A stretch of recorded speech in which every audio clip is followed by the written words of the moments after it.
Hey, thanks for listening to the Smart Hustle Podcast. My name is Ramon Ray, founder of smarthustle.com. In today's podcast, we talk to two amazing entrepreneurs, founders of a fashion startup called Maison de Papillon.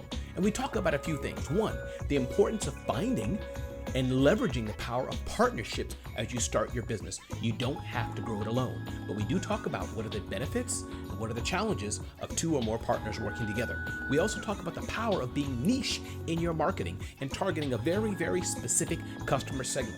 We talk about the power of storytelling, why telling your story or a story in your marketing can help. And we also talk about the power of mindset. Do you have the right mindset to start and grow a business? So sit back, listen to this podcast. You're going to enjoy it. And don't forget to check out smarthustle.com to sign up for all the information we have that we issue weekly and more often at smarthustle.com, including our personal branding celebrity CEO guide to 10x your personal brand.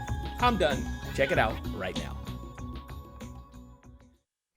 Everybody, this is Ramon Ray, founder of smarthustle.com, talking to two amazing business owners in the fashion industry. Danielle, welcome. Shriya, welcome. I hope your days have been pleasant, fulfilling, and awesome. I hope it's been. Danielle, for you, how's it been? My day's been absolutely perfect. I'm just kind of adjusting to this weather. I don't know whether it's summer or winter these days. Absolutely. Shriya, how are things in your world? Absolutely wonderful. Woke up to a nice kind of a grim day, but now it's all sunny. It's a little muggy, but it's good. Hey, and that happens sometimes as well. So let's dive right into it. I should have asked us at the beginning of the show, but Danielle, can you pronounce the company name for me? Maison de Papillon, I want to say, but I'm not quite sure. It's Maison de Papillon. Maison de Papillon. All right. So yeah, since I tagged you first, Danielle, why don't you just give a quick overview of what Maison de Papillon is for our audience? Give us an overview of what the company is and what you do. So Maison de Papillon is a ready-to-wear brand that's kind of evolved to ready-to-wear brands. The whole idea of it is we have created a brand that initially started to take you from the sheets to the streets, so we used to say, but it's really like just, yeah, I know, right? So it is hilarious. I'm seeing your face, Ramon, and it's kind of funny. It's kind of catchy, right? But it's a garment that basically transitions with you, like a butterfly. It's maison, it's house of butterfly in French, and like a butterfly, the garment evolves. So we have built a collection of garments that really take you throughout your day, and the brand itself has evolved, but the idea is that the garment evolves with your everyday, whether you're out with the girls for brunch or you just are relaxing at home. It's kind of just a nice garment that's extremely comfortable, luxurious, and is made ethically and sustainably of natural fibers. Got it. And Shriya, thank you very much, Danielle. Shriya, can you just unpack how y'all, even though I'm not from the South, but how y'all came to be Shriya? What happened? What was that story journey? Maybe, I'm imagining, I don't know, were you on the train, Shriya, sketching something and Danielle was walking and you're like, oh, my part, or was it not that dramatic?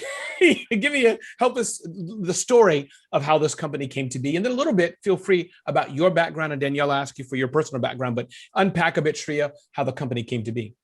You were close enough. Yeah, we met exactly the way you narrated. I'm kidding. So both of us, we went to Parsons, the School of Fashion, and that's where we met. We had a couple of classes together. We shared similar interests. We loved travel. We had a similar background because both of us were not fresh out of college. We had work experience. We had entrepreneurial experiences in our past lives. And we just hit it up. We became friends first, and each one of us wanted to create our own brands. Danielle wanted to do something related to loungewear. I wanted to do something with travel wear.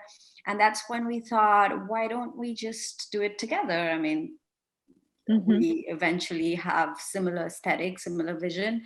And that's when we decided to kind of give it a try. At first, we even traveled together. We worked on projects together, and then we decided to just co-found the brand.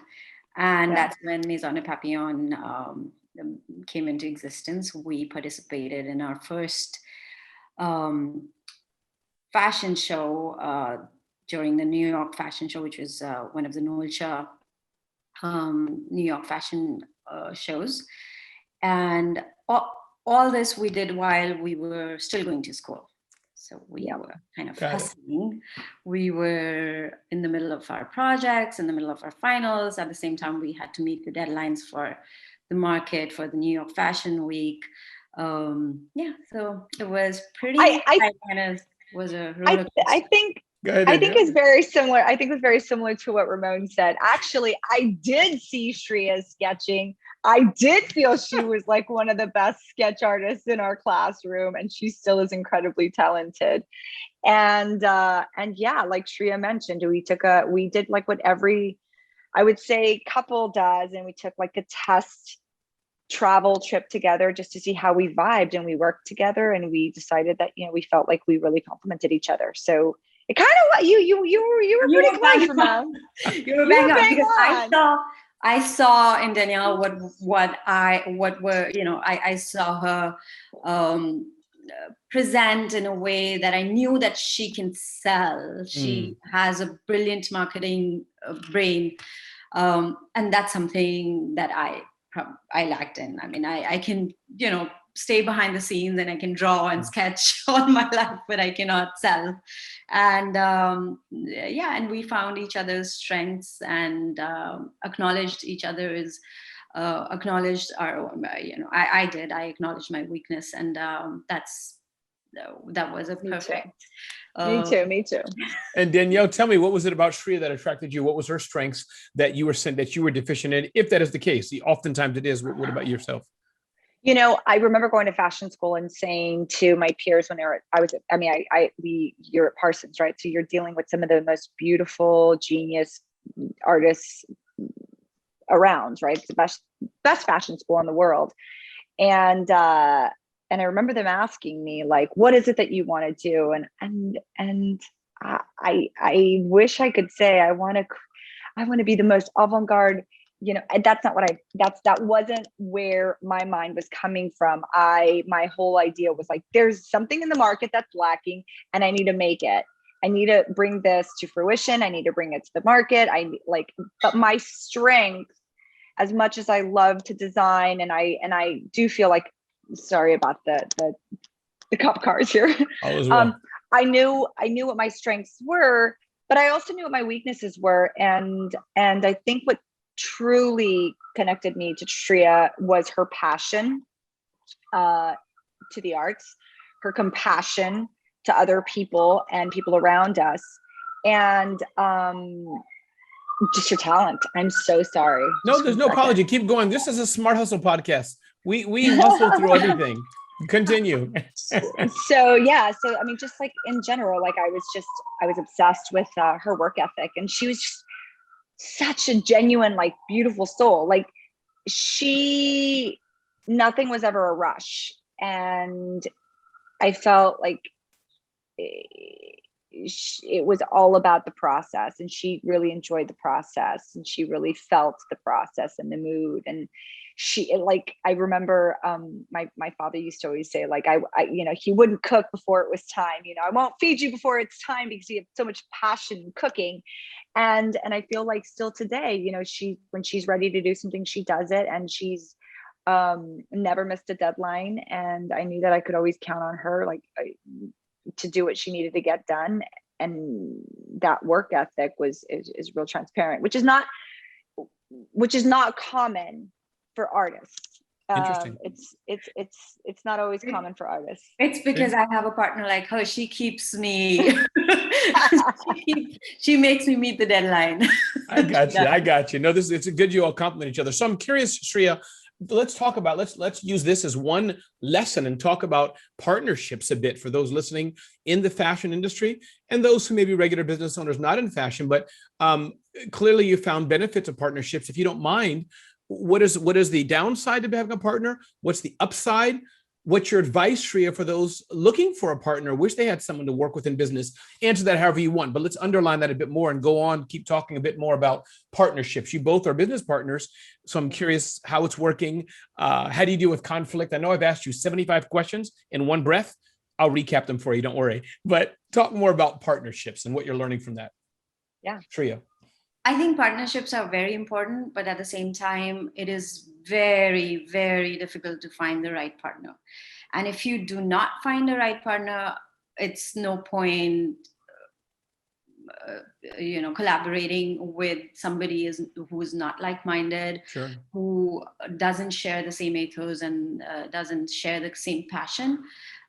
You are better off doing it by yourself or being alone in the journey. Partnership is almost like a marriage. Yeah. It is. I'm on 27 years. It is challenging. At the same time, it is companionship. It is, making decisions together. You sometimes, there are, because you are so opinionated, your strong personalities. There are always, there's always a downfall when there are conflicts or difference in opinions. But then at times it is good to evaluate things and look at things with different perspective. It's always better to overanalyze or look at things with much deeper sense. So that's, I think, partnerships are challenging, and there are a lot of downsides to it. But then, like I said, if you find the right partner, and if you've identified your weaknesses and your strengths, along with identifying your partner's weaknesses and strengths, and dividing the work accordingly, I think it is the best scenario. It is the best situation to be in. I love it. Danielle, anything you want to add to that about partnerships? Good, bad, tips, advice? My advice, I have two things. Compromise. Like any marriage, any friendship, partnerships are about compromise, and you don't always get the win. There's a lot of times when, there's something that I want to get done that we don't do. And I understand that that's my compromise. And there's things that sometimes Shriya wants to do and she doesn't do because of a compromise, or vice versa, or we do it because the other person really wants to get it done. So I'd say compromise is extremely important. And the other thing is like letting your partner shine. I think that's extremely important, right? And sometimes you have to sacrifice to let your partner shine in what their strength is. And I think that is one of the most beautiful things about my partnership with Shriya. I think that we both want each other to shine, and at the same time, look, our partnership's not perfect. There's, of course, we've had our moments where, we're frustrated or we're annoyed or we're stressed. There's not a lot of them in all transparency, but we've had them, and we think that those are perfectly healthy. And they're important to have those moments. And I think that full transparency is also extremely important.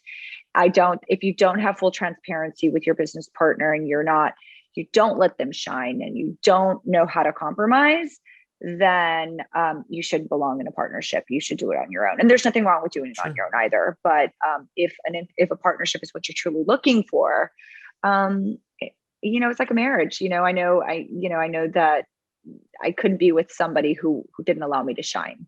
Sure. No, that's powerful. Let's talk about, Danielle. I'll keep the light as we shine on you for this question. Then I'll ask Shriya. Danielle, about the success of your company so far. Fashion, because I'm not one. I mean, I am a fashionista, as you can tell, and I should be on the cover of every magazine in America. But what can I say? GQ. Yes, thank you. Absolutely, bring it on. But what has been some of the success to date you all have had in growing the business, and why has that been? So talk about the success you've had so far in growing it from zero to where it is today. What are some of those success milestones been as we learn from what you've done today? And I'm sure there's more challenges ahead, but as of today, talk about the success a bit. I mean, I think our biggest success today, we've had significant success. We've definitely not been an overnight success. I think that we've definitely carved a place for ourselves in the market. I feel like we've built a brand, and that in itself is a success story. We are a brand. This is definitely not a hobby. But I think our biggest success to date is finding a niche for ourselves, and really being able to hone into sustainability and really live and build and grow sustainability. And I think our biggest success is that we are now viewed as a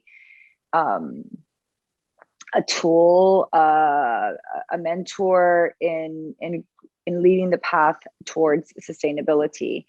And I think that that's extremely important. It's extremely relevant for today's in today's industry. I think about it, and it's the only thing I want to do is make sure that we preserve the planet enough for our children's children. And so, and those are the things that maybe it's something that you think about when you're a little bit older, or as you're like hoping to have, children and grandchildren. But for me, I think that that's extremely important. And I'm very proud to say, to tell our story and our production story. And because I feel that we have a solid carbon footprint. And I know that, and I know our weaknesses in our carbon footprint, and we know what we need to do to make it better. And we every day, it's a practice. So every day we're just trying to get better. So I think that in itself, not necessarily monetarily, I think monetarily we're doing solid, but I think that is definitely what I perceive as one of our greatest successes. Got it. And Shriya, if you agree with what Danielle said, I recognize your partner. So it's interesting. I may ask Shriya, but she says red. And Danielle's like, no, I can't answer that. I don't like it. But Shriya, if you agree with what Danielle said, talk then about the business side of what you're doing, meaning that you have the goals for sustainability and these things, which are great, but you could also be losing money, be out of business. Help us understand how you all are doing that. And then as we're learning from you, Thomas Shoes is the best example of that, I think, or at least the most famous, right? We want to donate to kids, but I've heard his speeches. We also are a company that needs and wants to make money. So talk about how you all are blending those two to do good, be a sustainable company, but also you got to have customers paying you money. Shriya, how do you blend those two together yourself? But then as you answer always, as you're helping others who are learning from you. Right. So sustainability, it's such a broad topic, and a broad. It's a word that means different things to different people, and sustainability is not just using natural fibers, or that's not the only way to look at it. We as a sustainable brand, we call ourselves a sustainable luxury brand. Which is the niche, right? That goes back to, I'm guessing many female customers, luxury and sustainable. So that's the niche you want to lead in. That's absolutely a niche, and also a void which is now being fulfilled. It's also the demand, right? We're trying to fulfill the demand which has been created over the years. Nobody knew about what sustainability was. It was such a fuzzy word. Now people are more and more educated. They expect transparency in the building, business. They want to know where the product is coming from, and they are willing to pay for it.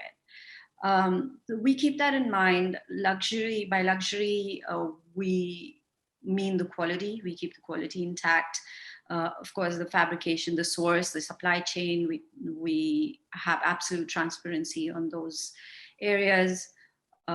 We source from the best of the best places. We source directly from the artisans, not dealing with the middlemen.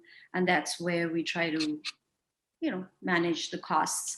And we provide the best to the people who are very well educated and very well aware of how things are done nowadays, and they're willing to pay for a good product, for a product that's supporting a cause. We carry brands which have a deep-rooted philanthropic background, brands who are very mindful of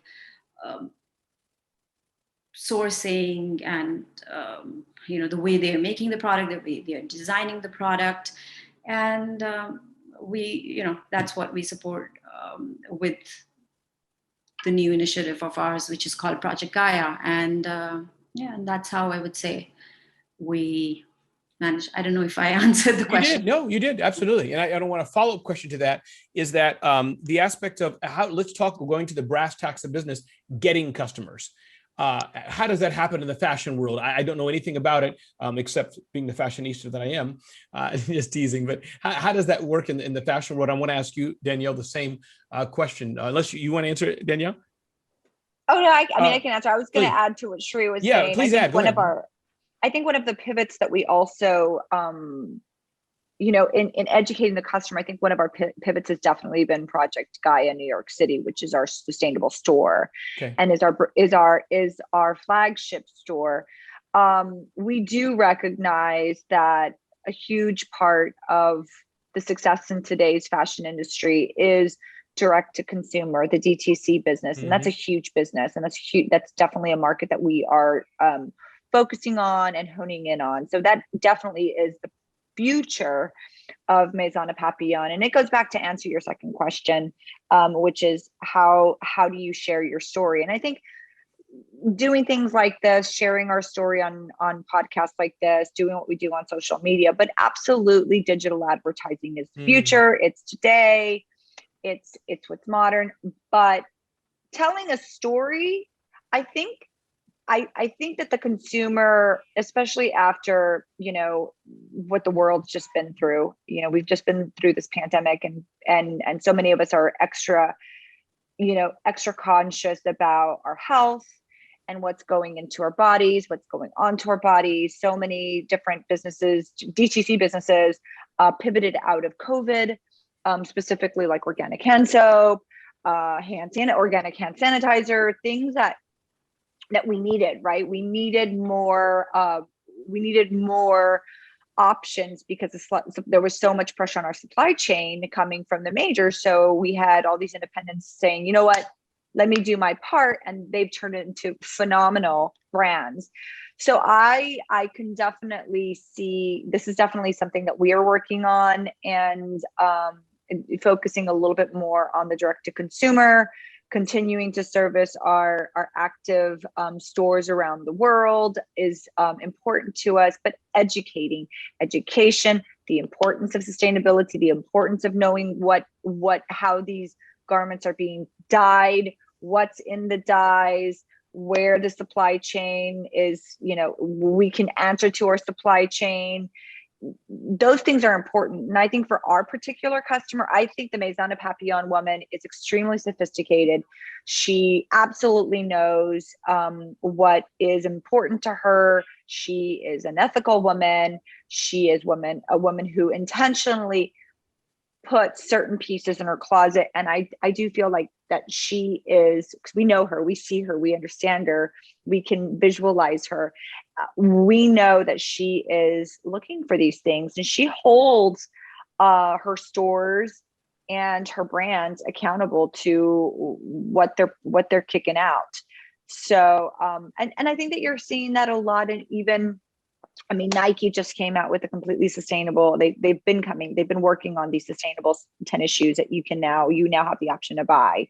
You see Zara is rolling out sustainable pieces. I mean, it's not going away. It's only getting stronger. And I love the idea that we are, for at least in our industry, we're definitely, for our size company, we talk about, you talk to us about like different size companies and why you bring different founders to your podcast. And I think for our size company, our size brand, I think that we're laying a major stake in the ground, and we're sharing a story, and we are holding other brands that are similar to our size accountable for how they're sourcing, even if it's their packaging. Right. We're making a difference even with our packaging and how we ship to customers. This is all extremely important to us. Packaging matters for sure. I'm curious, can you talk about Danielle, what are some of the challenges that you faced to date? What are some of the challenges, two things that you're having now, if you wish to share, but more importantly, the challenges that you've had and how have you overcome them, Danielle? Talk about that a bit. Well, I mean, I'm going to tell you, like, just challenges that obviously we've had challenges. I mean, we had to get through a whole pandemic. So we had challenges there, and we didn't pressure any of our stores to do anything. We didn't hold anyone's feet to the fire in reference to holding true to their POs. So those were all challenges that we had to trust our supply chain, also make sure that we could trust our factories, which all of our factories were great with us, and they actually were all very, very ethical and did all the right things. But I'm going to kick it to Shriya here in a second. But like, one of our major challenges right now is just sourcing packaging. I think that's a big challenge for us, and I think Shriya can talk to where the government needs to kick in and do their part. So. And sourcing packaging, does that mean, just so I understand, because there's so much demand, you're running out, or just clarify the challenge of sourcing packaging? Clarify the price, the costs of using sustainable packaging. I mean, we need support, regulatory support, and so it's more affordable for brands like us, and it's more affordable for all different types of brands, not just in the clothing world, or in the ready-to-wear world, or in the fashion world, but in the electronics world, in the DTC world. I mean, all these people are shipping all across the world, and if everyone's shipping everywhere, and they're wanting to do it the right ethical way, or not necessarily the right ethical way. They could be doing it the right ethical way, but if they want to go a little green and they want to try to be a little more sustainable, how can we do that if it's so expensive, this packaging? So I'm going to refer to Shriya, because I know. Shriya, please. What do you want to add on that, please? Yeah, I mean, it goes back to sustainability being standardized at a bigger level, right? The government, or the authorized, Europe is doing a great job standardizing sustainability. There could be two ways to look at it.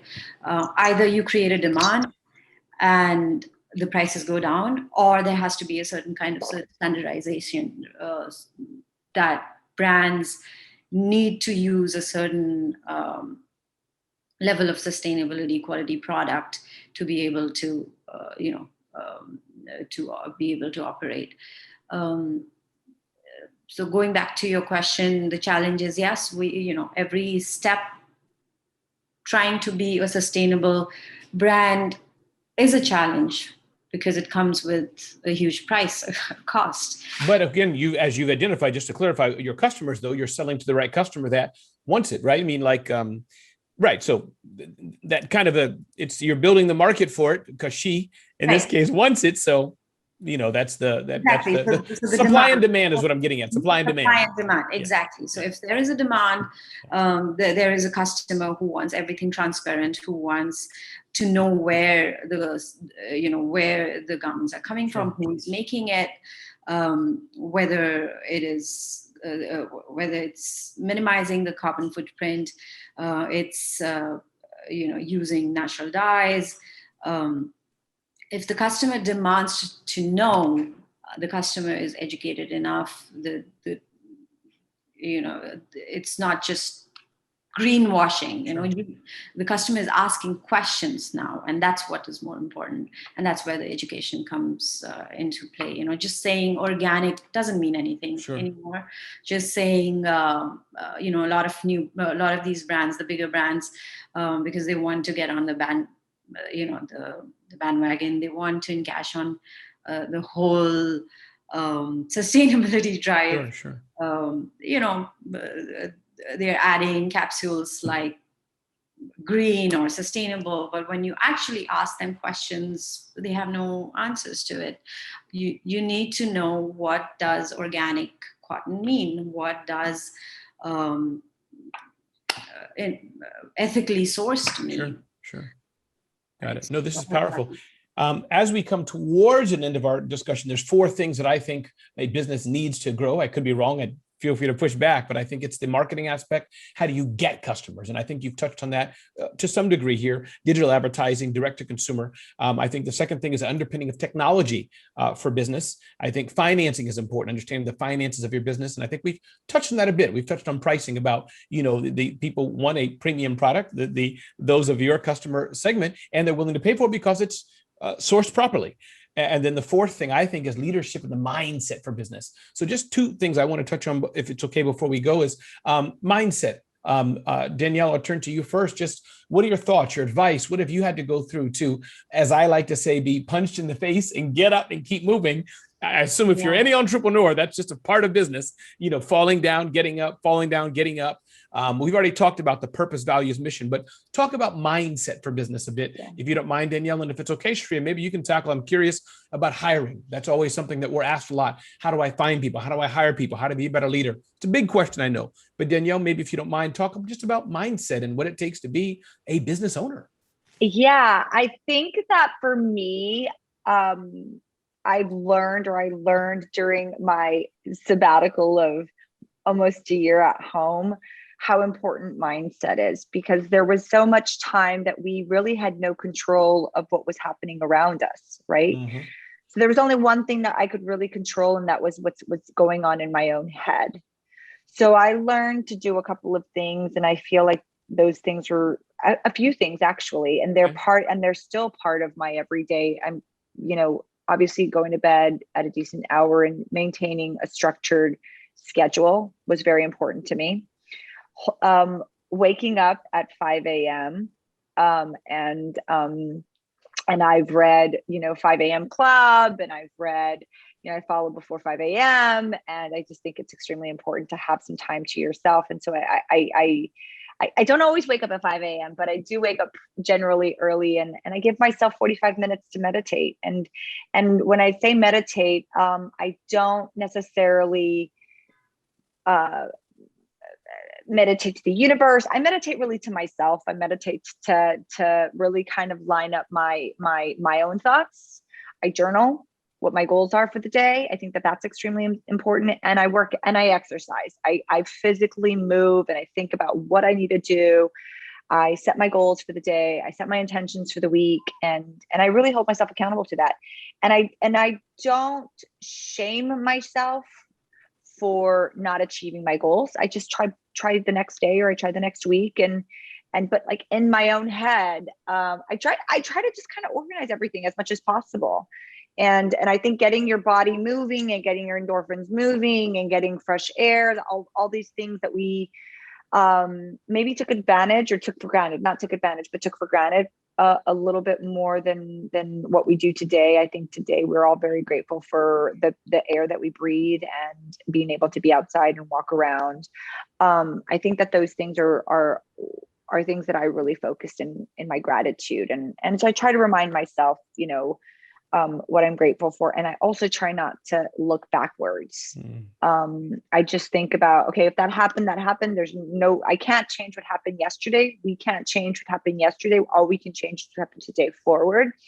And so just every day, just trying to be a little bit better, a better person, a better mom, a better boss, a better human, just trying to be a little bit better every day. But those are some of the things that I've done to kind of, I guess, keep me sane.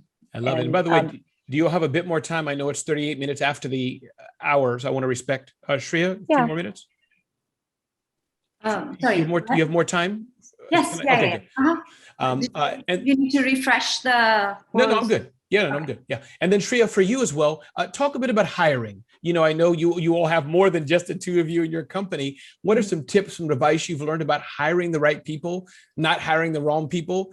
Anywhere you want to take this. I've heard so many advice over the years for firing fast and all kind of things. What have you all learned as you're building your business?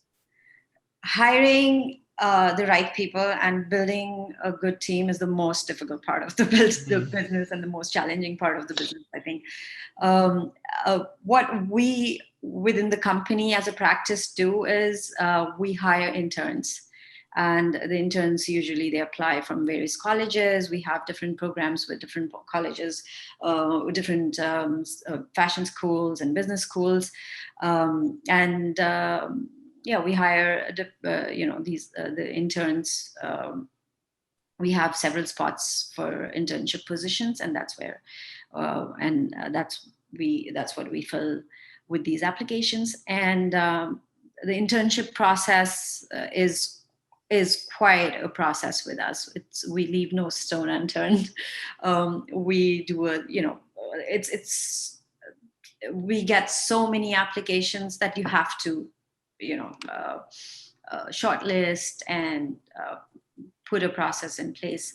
And then when we have our interns on board, each one of them is evaluated based on their skill sets and their aspirations. And we're very proud of our internship programs. They really learn. We are not running internship programs just to have interns, bring you coffee or, they do have fun, but they are employed. We take them very seriously, and they work on different projects.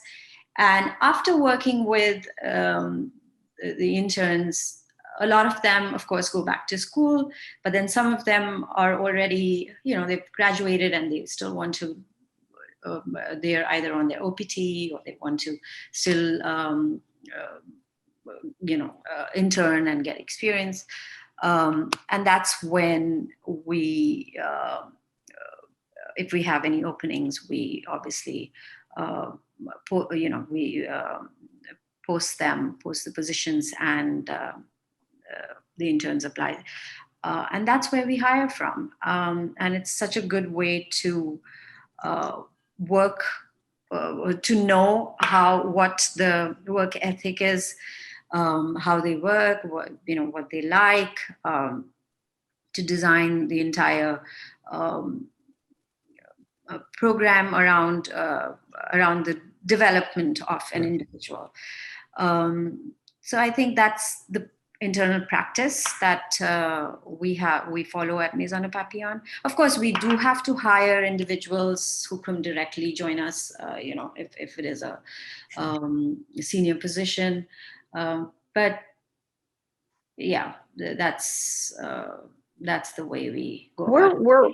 We're quite proud of our process of hiring, because we only hire from within, and it's always a functioning, working interview. And we tell our interns, like, you come in here, and as long as you do well and you perform, you have a true opportunity, because we will make space for you. If you are an employee that we do not want to lose, we will find something.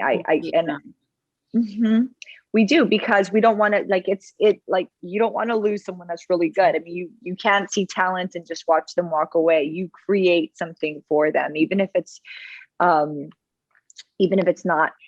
there, because you believe in them so much. You do become attached to the interns, and sometimes we get them quite young, so their internship, maybe they're not ready to work with us right away, so maybe it starts from an internship to a paid internship to a part-time job, and maybe then a full-time job. But for the most part, if we get them a little later in their career, it's going from an internship to a paid internship, and it goes really kind of quick to a job. And so we pride ourselves in hiring from within. And like Shriya said, I mean, there are a few positions where they're like more higher up executive positions where we've had to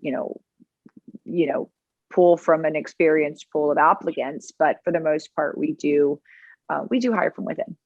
I love it. And then finally, let's talk about technology. But that's not the most important thing. I think we talked about the most important things already, but anything you can mention about the technology you're using or not using? Clearly you have to have a website, you have email, I don't know if you have ERP solutions or anything that comes to mind that's special or general, whether you want to mention brands or not. But I'll turn to you, Danielle, then Shriya. Just curious about the technology using, lessons learned. Have you had any big screw ups in hiring and paying too much and like, Ramon, we did a custom site, or any stories? Well, I think like every single entrepreneur out there, our website's always a challenge, right? We're constantly rebuilding our website. We've had all sorts of websites from Shopify to Squarespace to WooCommerce website. We just built our second WooCommerce, and technologies are evolving. So we're constantly doing that over and over again. We do have like a wholesale platform that we work with. It's Jor, and we've worked with Jor since pretty much they launched, and they're a great wholesale platform, and we're quite happy with them, and we continue to utilize them in the wholesale world. I mean, we've also worked with Salesforce. Salesforce. That was very, very helpful for us. But it's definitely a monster. And I don't know that we were utilizing it the way we needed to utilize it at the time. And we kind of had to put a pause on Salesforce just with everything that we were trying to scale back during COVID. But we definitely have different types of CRMs that we still have in place and continue to work through. And we're constantly looking for the new and the next. And we're constantly taking meetings with different types of technological companies that do everything from help us figure out our expense accounts to help us figure out, our carbon footprint. I mean, we're constantly evolving. Shriya is actually the brain when it comes to technology. So she heads up most of the technology, honestly, but she could probably talk more to our website. Awesome. If there's anything you want to add, Shriya, you're welcome to, but that was good. But anything else? Danielle mostly touched on everything pretty much we use in-house. We also developed our own inventory management system. It's primarily based on Excel. And we might convert it into Python finally, but it's a slow and gradual process here. We are definitely looking at more virtual platforms, which are, for virtual shopping experiences. And that's what we are currently working on. We have a team doing the research currently, and then we're looking at some platform. I mean, there are options available. There are a few companies which are doing it. At the same time, we're trying to incorporate that virtual technology within the website ourselves. So let's see. I mean, we might be a little too aspirational in that aspect, but technology definitely we need to. It's a process, and we need to catch up to it. Absolutely. No, this has been powerful. Danielle and Shriya, I think all businesses will learn from our discussion today, talking about the challenges, talking about the successes, talking about definitely guiding them into being more sustainable companies. The word I'll use, it's a broad word, but I think most people know what we mean. And I think also the aspect of hiring and leadership, our values are important. And I think what I liked about how you all came together and two people, partners building a business, I think has been such an enjoyable conversation. We've been talking to Danielle and Shriya, co-founders of Maison de Papillon. And we'll put that in the show notes, the website, for those who are looking to get some cool clothing for their day. But Danielle, thank you. I appreciate your time. Thank you so much, Ramon. It was such a pleasure looking at your smile for the last 45 minutes. And Shriya, thank you for your time. Thanks for being a part of this as well. Thank you for having us, Sean. You're welcome. And one more time, ladies and gentlemen, this is Ramon Ray, founder of smarthustle.com. If you're hearing the sound of my voice, reading this article, watching this video, you can go to smarthustle.com for amazing insights like this, talking to cool, smart hustlers, how they're starting and growing their businesses, all at smarthustle.com.